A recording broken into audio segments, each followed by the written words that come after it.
To add an RSVP to Wix, you will need to create an event and add an RSVP form to it. Start by logging into your Wix account and navigating to the Wix editor. Click on the Add button and select Event from the menu. Choose a template that suits your needs and customize it as desired. In the Wix editor, click on the Add button and select Contact and Forms. Then choose RSVP form. You can customize the form by adding or removing fields and setting a deadline for responses. Connect the form to your Wix contacts or an external email marketing platform to collect and manage responses.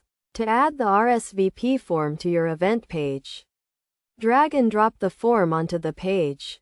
You can position it wherever you like and customize its design to match your event template. Make sure to click Save and Publish to make the changes live.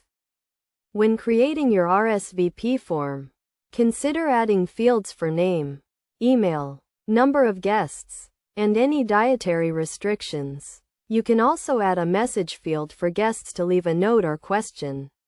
Set a clear deadline for responses and make sure to communicate it to your guests.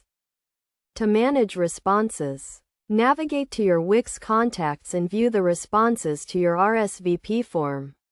You can export the list of respondents to a spreadsheet or use it to send follow-up emails. Make sure to keep track of the number of guests and update your event planning accordingly. By following these steps, you can easily add an RSVP to your Wix event and start collecting responses from your guests. Remember to customize your form and event page to match your needs and communicate clearly with your guests. With Wix, you can create a professional and functional event page with an RSVP form in just a few minutes.